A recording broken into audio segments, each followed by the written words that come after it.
What do you remember most about Dino-Riders? Was it the show itself, or was it the toys that they actually made? Harness the power. Dino Riders. The evil Rulons on Tyrannosaurus Rex attack. I'll crush you, Gunner! Catch me first, Krulos!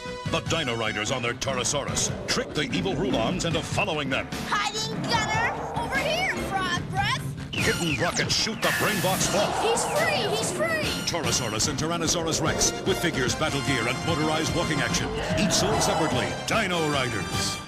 For me, it was the intro clip when the kids were on a field trip at a museum, and then one kid walks away into a room where like a Triceratops and a T-Rex start fighting out of nowhere. I don't know, like the art style was also so vastly different from the actual show and cartoon itself. It made me always wonder why they went that way with the intro. It worked though, because past me was hooked and present me got a hit of nostalgia as soon as I saw that clip. So pick your favorite dino, because we're going on a ride. It's time to get refreshed on Dino Riders.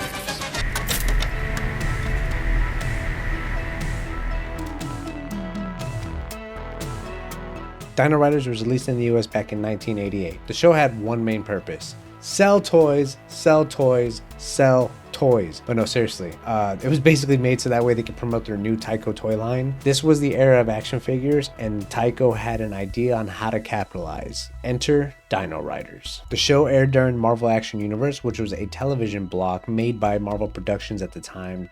And it introduced shows like Dino-Riders. It had a freaking, hold on, a RoboCop show? Nah. We're gonna have to do a refreshers episode about that, because wait, a RoboCop show?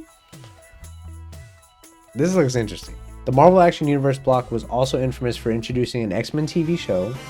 Not the one that you may be thinking about though. It was Marvel's first attempt at making an X-Men animated show, but I'm just going to leave it at that. We're here to talk about Dino-Riders, and plus I got plans for like a mini refresher series that we'll do, which will probably include that show. According to Warren Bosch, who was head of research and development at the time, said the initial idea came from marketing VP Jim Alley. He came up with the idea of aliens visiting ancient Earth but having like alien technology. There was also help from a Dr. Robert Baker, who was a paleontologist that helped the Dino-Riders team create some of the most realistic looking dinosaur figures at that time. The show was directed by Ray Lee and Stephen Han. Ray directed most of the episodes. Steve only directed 2, however, he mostly worked as the producer on the show. Ray Lee was best known for directing G.I. Joe, Inhumanoids, and Defenders of the Earth. Stephen Han was known for directing a movie called Star Chaser: The Legend of Orin. He was a production manager for amazing shows like Thundercats, Teenage Mutant Ninja Turtles, and Spider-Woman. The show was written by Jerry and Carla Conway, along with many other writers. Jerry has an extensive career, from co-writing some of the most well-known Marvel characters like Punisher, to writing and producing TV shows like Matlock and Law & Order. Carla also has an extensive writing career, as she wrote some of the episodes for Transformers TV show, the G.I. Joe TV show, which is kind of one of the reasons that they were brought in as a duo, because they wanted to expand the lore on Dino-Riders. She was also well known for co-writing several comic runs at the time. The cast of Dino-Riders can pretty much be broken up into 2 groups. We have the Valorians, which are the humans, and the Rulons, which are pretty much like the aliens and the enemies of the show. There are a decent amount of characters on both sides, but we're just going to stick with like the main cast for now. Questar, who is the leader of the Valorians, is voiced by Dan Gilvezan. Dan has a ton of acting and voice acting credits. Most notably, he has voiced Bumblebee in the 1986 The Transformers movie. Mind's Eye, who is a blind old man and has magical powers. He's also the grandfather of Serena, is voiced by the Peter Cullen. And for anyone who doesn't know who Peter Cullen is, that is the voice of Optimus frickin' Prime. He also voices Gunner, who is a high-ranking military official that pretty much trains the Dino-Riders. Youngstar, who is the younger hothead of the group, is voiced by Joe Colligan, who has many different acting and voice acting credits. Serena, who is the healer of the Valorians, was voiced by Noelle North. She also has many different acting and voice acting credits, from Vivian Montgomery in Gem to Rowan in Legend of the Prince Valiant, which I've never seen either of those, so if we want to refresh this episode, let me know. And there's still a decent amount of humans, but for time's sake, we're going to go ahead and switch over to the Rulons. Alright, the Rulons. Okay, Krulos, who is the leader of the Rulons, and don't you just love how it lines up? Krulos, Rulons. Enough with the suspense already! Get on with the blasted story! Anyways, he was the leader of the Rulons. He is voiced by Frank Welker, who we've actually talked about on this channel before. He's done voices for characters like Nibbler and Goddard. Those are just the tip of the iceberg when it comes to Frank Welker's career. Hammerhead, which is exactly the character design you would think it would be, is technically just a hammerhead shark alien type of thing. He is one of Krulos' generals and the leader of the Sharkmen.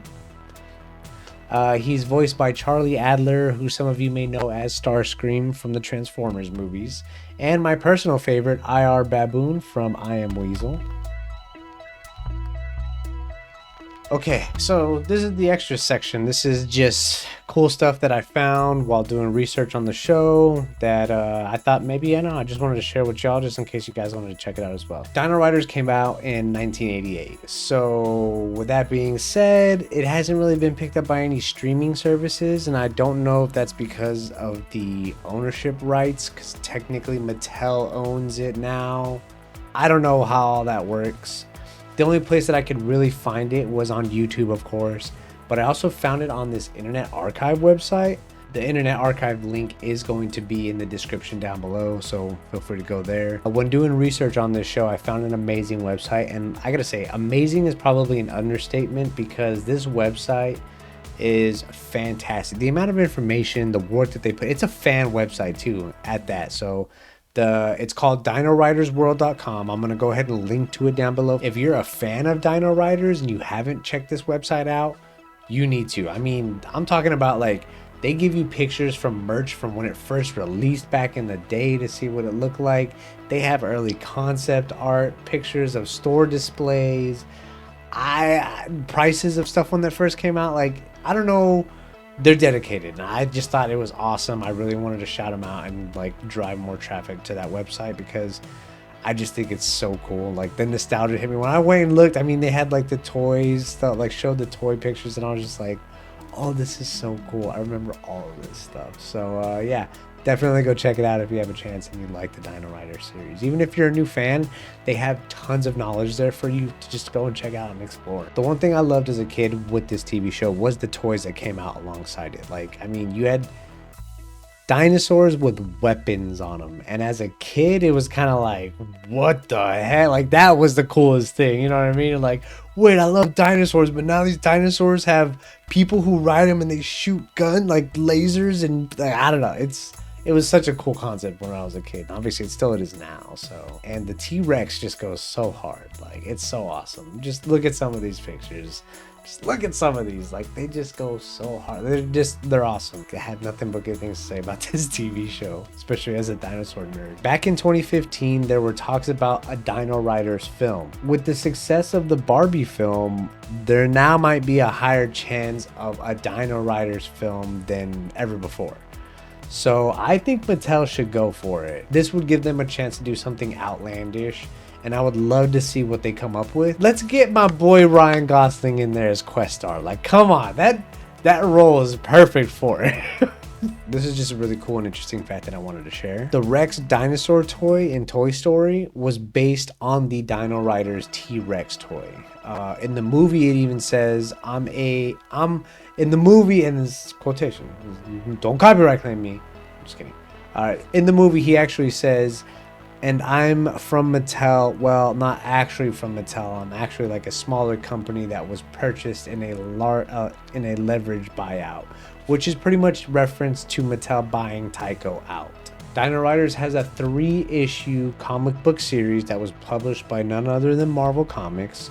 The comic series was known to be a little bit more darker than the cartoon. If you by chance have these comic books, definitely hold on to them. If they make a movie, those things might be worth a ton of money someday. Who knows? Just saying. You heard it here first. I'm just kidding. Save them. So yeah, that's some of the interesting facts and just some of the extras that I wanted to throw in there. Alright, so now we're pretty much at the tail end of the video.